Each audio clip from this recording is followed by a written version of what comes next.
ମୁଁ ସ୍ମିତା ଆପଣ ସମସ୍ତଙ୍କୁ ସ୍ୱାଗତ କରୁଛି ଲର୍ନ ଇନ୍ ପାଇପଲାଇନ୍ ଚ୍ୟାନେଲକୁ। ଏହି ଚ୍ୟାନେଲରେ ଆମେ ପାଞ୍ଚ ଧାଡିରେ ମହାପୁରୁଷଙ୍କ ଜୀବନୀ ବିଷୟରେ ଜାଣନ୍ତି। ଯେତେବେଳେ ପାଞ୍ଚ ଧାଡିରେ ଜାଣନ୍ତି ଅଧିକା ଜାଣିବାକୁ ଇଚ୍ଛା ହୁଏ। ଯଦି ଅଧିକା ଜାଣିବାକୁ ଇଚ୍ଛା ଅଛି କମେଣ୍ଟରେ ଜଣେଇବେ। ଆମେ କଣ କରିବା ନା 10 ଧାଡି 15 ଧାଡି ବା ଲମ୍ବା ଏସେ ମହାପୁରୁଷଙ୍କ ବିଷୟରେ ନେଇକି ଆସିବା।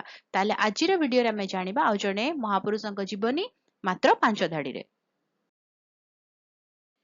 ବଳରାମ ଦାସ 1472 ମସିହାରେ ଜନ୍ମଗ୍ରହଣ କରିଥିଲେ ବୋଲି ଅନୁମାନ କରାଯାଏ। ସେ ଓଡ଼ିଆ ସନ୍ଥ କବି ଏବଂ ସାହିତ୍ୟକ ଥିଲେ। ସେ ପଞ୍ଚସଖାଙ୍କ ମଧ୍ୟରୁ ଜ୍ୟେଷ୍ଠ ଥିଲେ। ସେ ଜଗମୋହନ ରାମାୟଣ ଲେଖିଥିଲେ, ଯାହାକି ଦାଣ୍ଡି ରାମାୟଣ ନାମରେ ମଧ୍ୟ ଜଣାଶୁଣା। ତାଙ୍କର 1556 ମସିହାରେ ଦେହାନ୍ତ ହୋଇଥିଲା। ରହୁଛି, ଦେଖା ହେବା ଆଗାମୀ ଭିଡିଓରେ। ନମସ୍କାର।